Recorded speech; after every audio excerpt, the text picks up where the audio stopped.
ஒரு அற்புதம் நடக்கணும்னா முதல்ல நம்மகிட்ட இருக்க வேண்டியது என்னது? விசுவாசம். விசுவாசம் இல்லைன்னா அங்க என்ன இருக்கும் சொல்லுங்க? வெளிச்சம் இல்லைன்னா அங்க என்ன இருக்கும் சொல்லுங்க? இருள் இருக்கும். அதே போல விசுவாசம் இல்லைன்னா அங்க என்ன இருக்கும்? பெரிய அவிசுவாசம். இந்த ஜனங்கள் இயேசுவை பரிகசிக்கிறார்கள். இவர் தச்சனுடைய மகன் அல்லவா?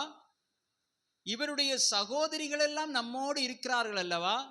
இவருக்கு எப்படி இப்படி ஒரு ஞானம் வந்தது? அப்படி என்று சொல்லி அவர்களுக்குள்ளே தேவையில்லாத வார்த்தைகளை பேசுகிறார்களே தவிர தேவனுடைய வார்த்தையின் மீது, தேவன் மேலே இவர்களுக்கு என்ன இல்லை? விசுவாசம் இல்லை.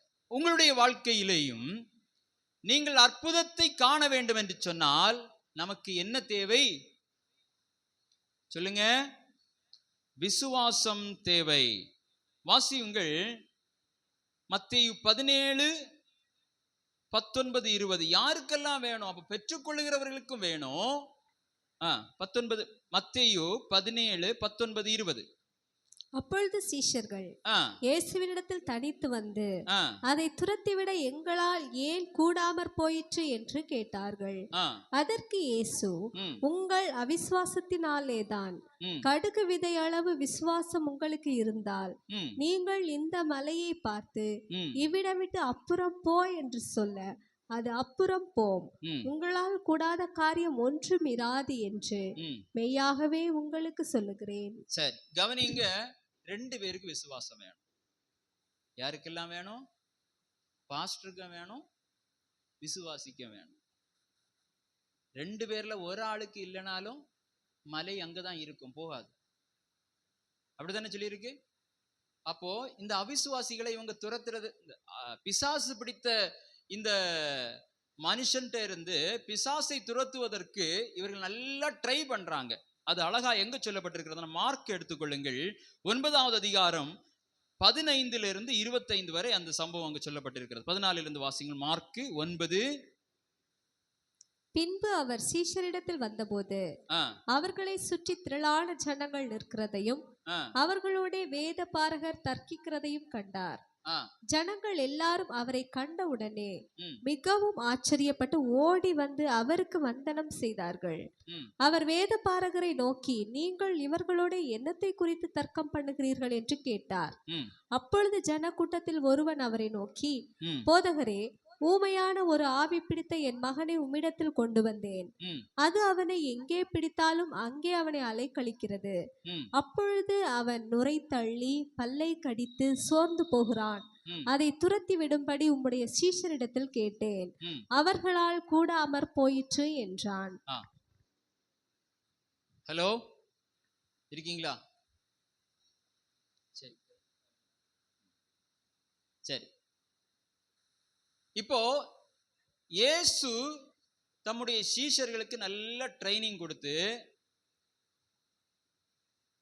பிசாசுகளை துரத்தும் வல்லமையை கொடுத்து அனுப்புகிறார் ஜனங்களிடத்துல. அப்போ இவங்க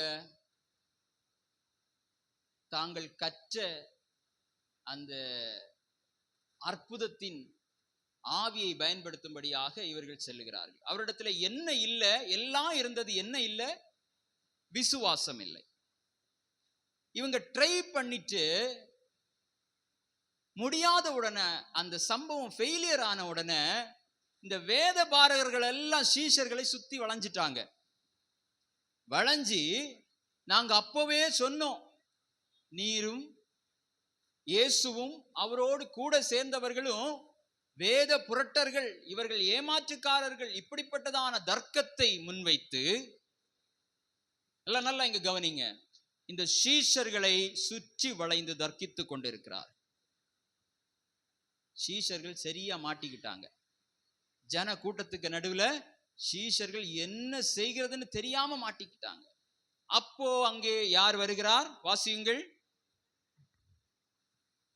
அவர் ஜனங்கள் எல்லாரும் அவரை கண்டவுடனே மிகவும் ஆச்சரியப்பட்டு ஓடி வந்து அவருக்கு வந்தனம் செய்தார்கள். யார் வந்தது அங்க? இயேசு. இயேசு அந்த இடத்திற்கு வருகிறார். இயேசு வந்த உடனே இயேசு கேட்கிறார், எதை குறித்து நீங்கள் தர்க்கம் செய்கிறீர்கள்? ஜனங்கள் எல்லாரும் அவரை கண்டவுடனே மிகவும் ஆச்சரியப்பட்டு ஓடி வந்து அவருக்கு வந்தனம் செய்தார்கள். அவர் வேத பாரகரை நோக்கி, நீங்கள் இவர்களோடு என்னத்தை குறித்து தர்க்கம் பண்ணுகிறீர்கள் என்று கேட்டார்.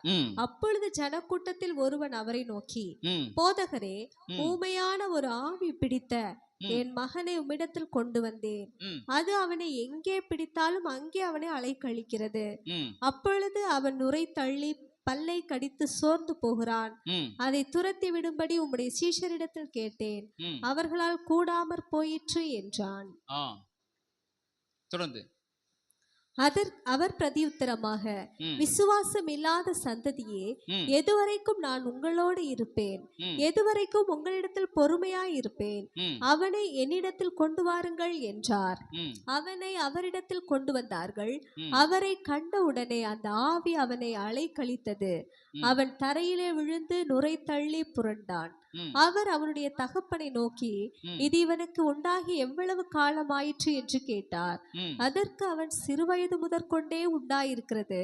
இவனை கொல்லும்படிக்கு அது அநேகம் தரம் தீயிலும் தண்ணீரிலும் தள்ளிற்று. இப்ப பிரச்சனை உங்களுக்கு புரிஞ்சிருக்கும்.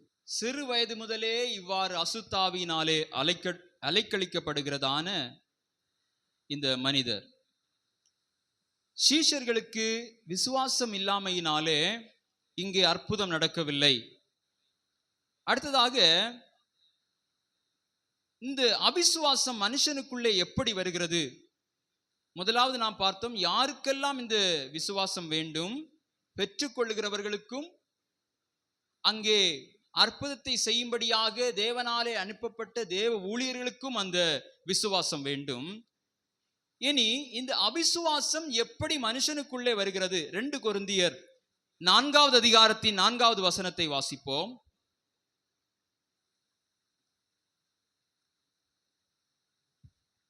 தேவனுடைய சாயலா இருக்கிற கிறிஸ்துவின் மகிமையான சுவிசேஷத்தின் ஒளி அவிசுவாசிகளாகி அவர்களுக்கு பிரகாசமாய் இராதபடிக்கு இப்பிரபஞ்சத்தின் தேவனானவன் அவர்களுடைய மனதை குருடாக்கினான். அல்லேலூயா. இங்கே என்ன எழுதப்பட்டிருக்கிறது? என்ன ஃபாஸ்டா இருக்கீங்க?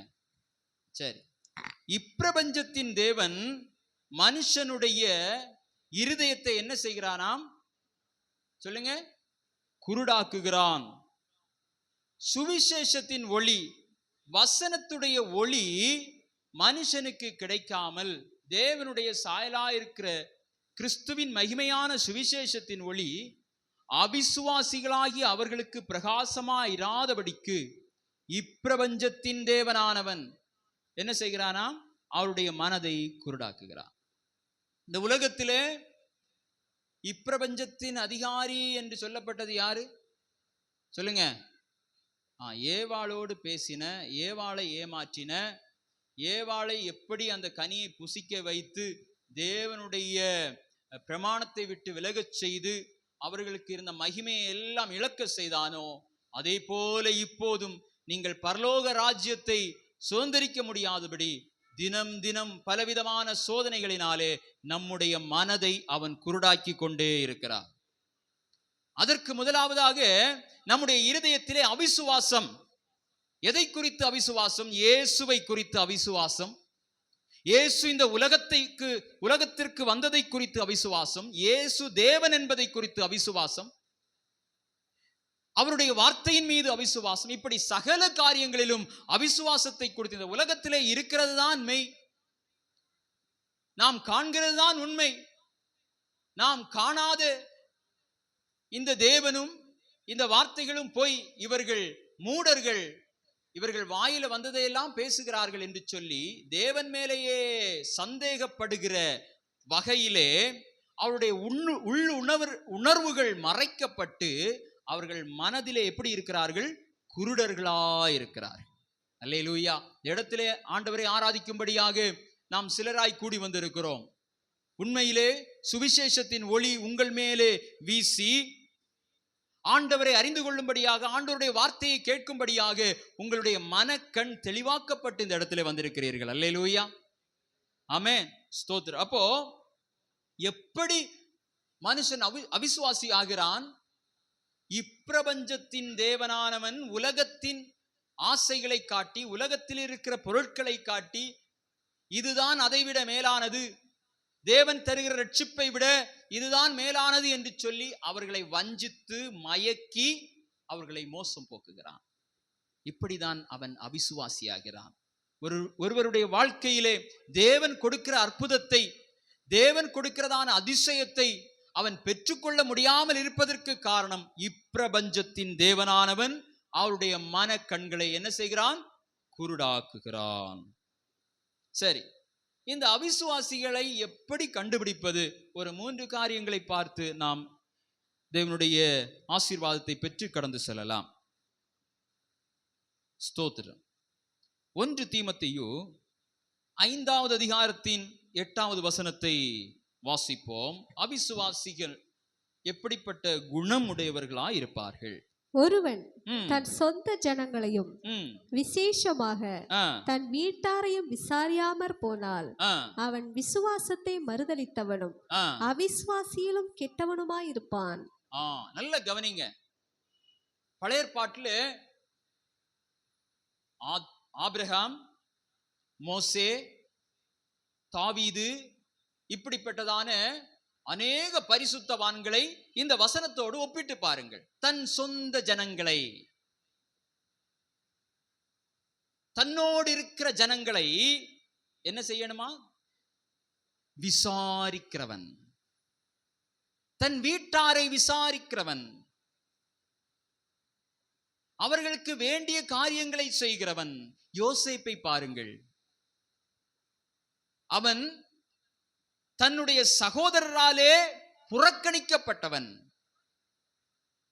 ஆனால் சகோதரரை மாத்திரம் விசாரிக்காமல் தன் சொந்த ஜனத்தையும் விசாரித்தான். மோசேயும் அதை போல, தாவீதும் அதை போல. தேவனாலே தெரிந்து கொள்ளப்பட்ட பரிசுத்தவான்கள் எல்லாருக்குள்ளும் இருந்ததான நற்குணங்களில் ஒன்று, ஆமென், தன் சொந்த ஜனங்களையும் தன் சொந்த வீட்டாரையும். எஸ்தர், அல்லேலூயா, எஸ்தர் விசாரிச்சாங்களா? ஆமென். தன்னுடைய பதவி போனா, தான் இருக்கிற நிலை போனாலும் பரவாயில்லை என்று சொல்லி, தன் உயிரே போனாலும் பரவாயில்லை என்று சொல்லி திறப்பின் வாசலிலே நின்றார்கள். ஆமென், அல்லேலூயா. அப்போ தன்னோடு இருக்கிற ஜனங்களை, ஆமென், ஒருபோதும் நிந்திக்காமல், அவர்கள் போகிற போக்கிலே விடட்டும் என்று சொல்லி இருக்காமல், அவர்கள் ஒருவேளை நமக்கு தீங்கு செய்திருக்கலாம். ஆபிரகாம் பாருங்கள், லோத்து இவருக்கு தீங்கு செய்தவர். தீங்கு என்றால் என்ன? நல்ல இடத்தை அவர் எடுத்துட்டு,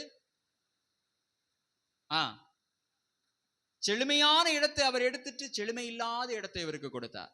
ஆனாலும் லோத்தை சிறைப்படுத்தி கொண்டு போகும்போது அவர் இங்கிருந்து தன்னுடைய வேலையாட்களோடு சென்று போரிட்டு அவரை மீட்டு கொண்டு வந்தார்.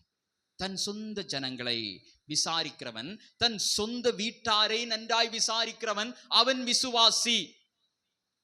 இங்கே இருக்கிற நீங்கள் உங்கள் வீட்டாரை விசாரிக்க வேண்டும், உங்களுடைய சகோதரரை விசாரிக்க வேண்டும், உங்களோடு கூட இருக்கிறவர்களை விசாரிக்க வேண்டும். அப்பொழுதுதான் நீங்கள் விசுவாசிகள். அவர்கள் எப்படியும் போகட்டும், அவர்கள் செய்த செயலுக்கு தக்க தண்டனை வருகிறது என்று சொல்லி நீங்கள் இருந்தால், வசனம் என்ன சொல்லுகிறது? மறுதலித்தவனும், அவன் விசுவாசத்தை மறுதலித்தவனும் அவிசுவாசியிலும் கெட்டவனுமாயிருப்பான். அவிசுவாசியிலும் கெட்டவன், அவிசுவாசி இல்ல, அதிலும் கெட்டவன். என் சொந்த வீட்டாரை நான் விசாரிக்கிறேன்னு சொல்றவங்க ஒரு அல்லேலூயா சொல்லுங்க பார்க்கலாம். அல்லேலூயா. ஒரே ஒரு கையை தான் நான் பார்த்தேன். ஒருக்கா கூட கேட்கிறேன், என் சொந்த வீட்டாரை விசாரிக்கிறது, நான் அவங்களுக்கு தமிழ் புரியுதா? அவங்களுக்கு வேண்டிய காரியங்களை செய்கிறது, தங்களை போல பாதுகாக்கிறது, தாங்கள் வாங்குகிற சாப்பாடை பகிர்ந்து கொடுப்பது, அவர்கள் மருத்துவமனையில போயிருந்தா போய் பார்க்கிறது, அவர்களுக்கு தேவையான எல்லா காரியத்தையும் செய்கிறது. இப்ப கேட்கிறேன், என் வீட்டாரை,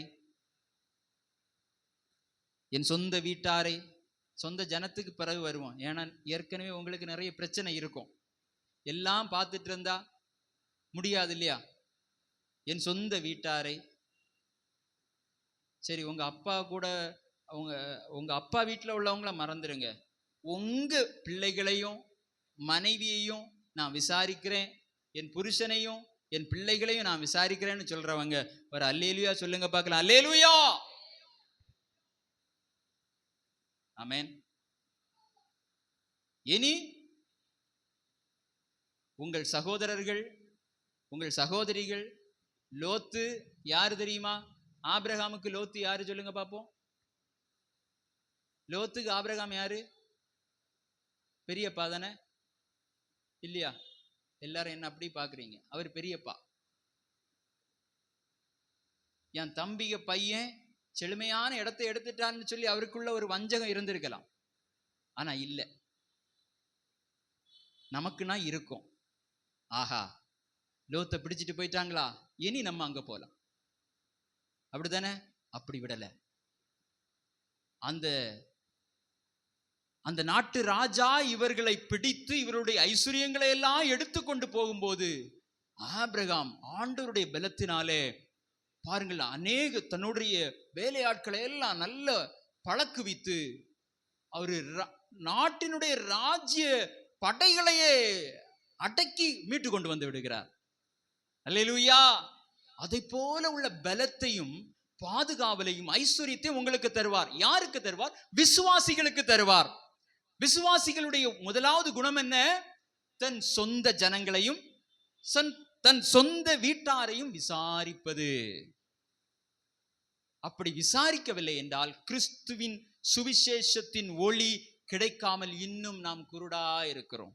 இல்லைன்னா கண்ணு மங்கலா இருக்குன்னு அர்த்தம். கொஞ்சம் தெரியுது, ஆனா ஒழுங்கா தெரியல.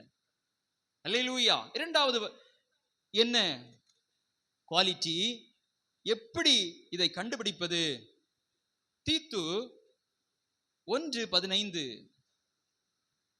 இவரிடத்துல சில காரியங்கள் இருக்கும், நம்ம ஈஸியா கண்டுபிடிச்சிடலாம். சுத்தம் உள்ளவர்களுக்கு சகலமும் சுத்தமாய் இருக்கும், அசுத்தம் உள்ளவர்களுக்கும் அவிசுவாசம் உள்ளவர்களுக்கும் ஒன்றும் சுத்தமாயிராது.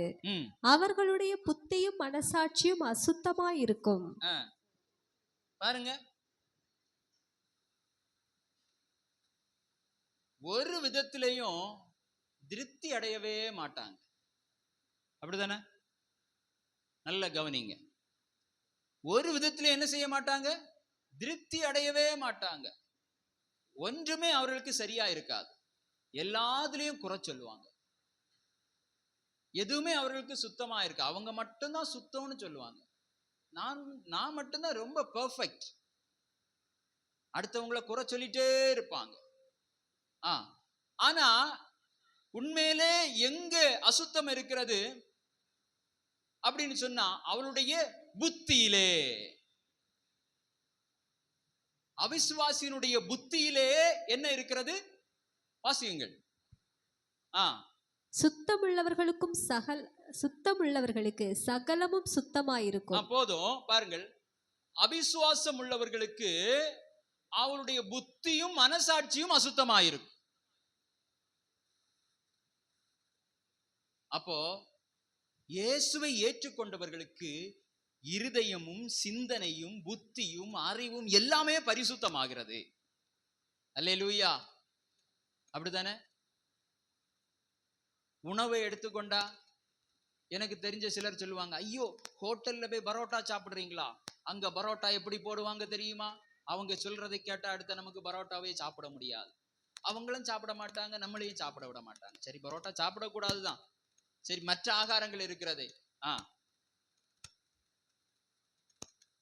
இப்படி உணவிலே இன்னும் சகல காரியங்களிலேயும் இவர் எல்லாம் அசுத்தம் என்று சொல்வார்கள். ஆனால் அசுத்தம் எங்கே இருக்கிறது? அவருடைய இருதயத்தில், அவருடைய புத்தியில இருக்கிறது. ஆனா விசுவாசிகளுக்குள்ளே சாவுக்கேதுவான ஒன்றை நீங்கள் புசித்தாலும் என்ன செய்யாதா?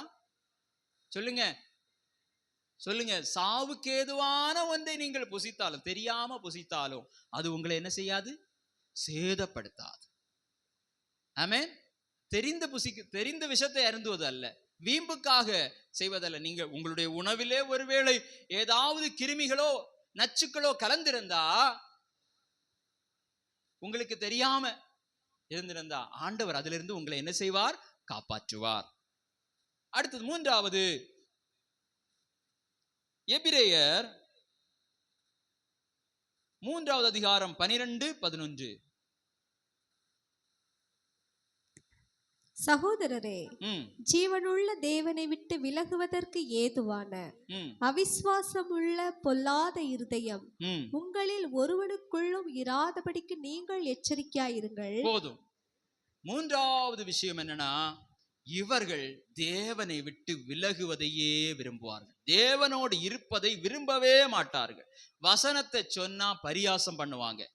ஆண்டவருடைய ஆமென் சுவிசேஷத்தை சொன்னா என்ன செய்வாங்க? அதிலிருந்து விலகி போவாங்க. இதெல்லாம் யாரு கடைபிடிக்க முடியும்?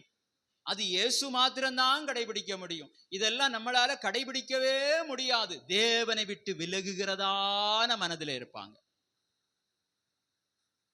ஆமென், அல்லேலூயா. தேவனை விட்டு பின்வாங்கி போகிற அனுபவத்தில் இருப்பாங்க. அந்த இருதயம் பொல்லாத இருதயம், தேவனை விட்டு விலகுகிற பொல்லாத இருதயம். அப்போ அவிசுவாசிகளை கண்டுபிடிப்பது 3 விதத்திலே கண்டுபிடிக்கலாம். என்ன செய்ய மாட்டாங்க? தன் சொந்த வீட்டாரையும் தன் சொந்த ஜனங்களை என்ன செய்ய மாட்டாங்க? விசாரிக்க மாட்டாங்க. இரண்டாவது, அவர்களுக்கு எதுவுமே சுத்தமாயிராது. எல்லா காரியத்திலையும் குறை சொல்லுவாங்க, எதிலையுமே திருப்தி ஆக மாட்டாங்க. அவருடைய புத்தியும் மனசாட்சியும் எப்படி இருக்கும்? அசுத்தமாயிருக்கும். மூன்றாவதாக, எப்போதும் தேவனை விட்டு விலகுகிற காரியத்துல முன்னிற்பாங்க. ஆமென். ஒருவேளை உங்களுக்குள் ஏதாவது அவிசுவாசங்கள் இருந்தால், மார்க் 19வது அதிகாரத்தின் 23 - 25 வரை நாம் வாசித்ததுதான் கடைசியான பகுதியை வாசிப்போம். மார்க் 14:9-14 மன்னிக்கும் 9ஆம் அதிகாரம் 23-25 வாசியுங்கள். இயேசு அவனை நோக்கி, நீ விசுவாசிக்க கூடுமானால் ஆகும், விசுவாசிக்கிறவனுக்கு எல்லாம் கூடும் என்றார். யாரை நோக்கி? இயேசுவை நோக்கியா? அங்கே கொண்டு வந்த யார்? திமிர்வாதம் தானே. ஊமையும் செவிடுமான அந்த ஆவி உள்ளவனுடைய ஊமையான ஒரு ஆவி பிடித்த அவங்க தகப்பனார்னு நினைக்கிறேன். வாசிங்க. இயேசு அவனை நோக்கி, நீ விசுவாசிக்க கூடுமானால் ஆகும், விசுவாசிக்கிறவனுக்கு எல்லாம் கூடும் என்றார்.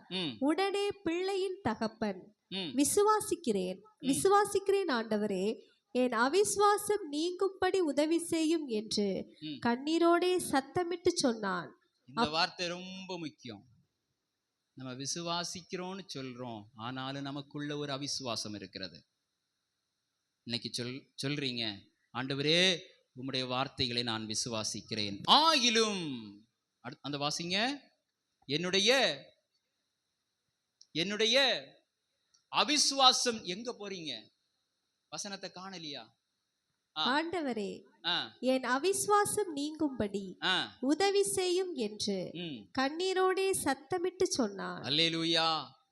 நமக்குள்ள நிறைய காரியங்கள் அவிசுவாசம் இருக்கும். ஆண்டவரே உம்முடைய வார்த்தையை நான் விசுவாசிக்கிறேன், ஆகிலும் என்னுடைய அவிசுவாசம் நீங்கும்படி எனக்கு உதவி செய்யும் என்று கண்ணீரோடே சத்தமிட்டு சொன்னான். தன்னை முழுமையாய் ஒப்பு கொடுத்தான். எனக்குள்ளே இருக்கிறதான அவிசுவாசம் போகட்டும். இப்பிரபஞ்சத்தின் தேவனானவன் என்னுடைய மனதை குருடாக்கி வைத்திருக்கிறான். இந்த உலகத்திலே சாத்தானானவன் உலகத்தின் ஐஸ்வர்யங்களை காட்டி மயக்கி என்னை வஞ்சித்து வைத்திருக்கிறான். ஆண்டவரே என்னுடைய அவிசுவாசம் நீங்கும்படி எனக்கு உதவி செய்யும். எத்தனை பேர் சொல்லுவீங்க, ஆண்டவரே எங்களுடைய அவிசுவாசங்கள் நீங்கும்படி எங்களுக்கு உதவி செய்யும். எங்கள் வாழ்க்கையிலே அற்புதங்கள் நடக்கட்டும், எங்களுடைய வாழ்க்கையிலே அதிசயங்கள் நடக்கட்டும். மனதின் கண்கள் எல்லாம் திறக்கப்படட்டும். அப்படி எல்லாரும் எழுந்து நிற்கலாமா? ஹல்லேலூயா, ஹல்லேலூயா. Thank you Jesus, thank you Jesus. நன்றி பரிசுத்த ஆவியானவரே, நன்றி பரிசுத்த ஆவியானவரே, உமக்கு நன்றி ஆண்டவரே. ஹல்லேலூயா, ஹல்லேலூயா, ஹல்லேலூயா. நன்றி. எல்லோரும் ஆண்டவரை நோக்கி பார்ப்போம், அவருடைய சமூகத்தை நாம் நோக்கி பார்ப்போம். ஹல்லேலூயா, ஹல்லேலூயா.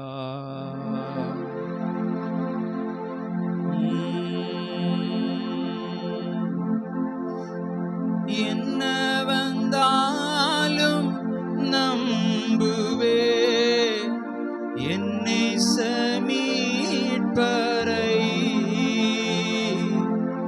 யார் கைவிட்டாலும் பின் செல்வே எனது இயேசுவை. அகல ஆழ உயரமாய் எவ்வளவு அன்பு கூர்ந்தார். என்ன துன்பங்கள் வந்தாலும் இயேசு என்னை கைவிட மாட்டார். என்ன துன்பங்கள் வந்தாலும் இயேசு என்னை கைவிட மாட்டார். காக்கும் வல்ல மீட்பர் உண்டனக்கு, உண்டனக்கு, உண்டனக்கு. காக்கும் வல்ல மீட்பர் உண்டனக்கு, காத்திடுவார் என்றுமே, காத்திடுவார் என்றுமே. தொல்லை கஷ்டங்கள் சூழ்ந்திடும், துன்பம் துக்கம் வரும், இன்ப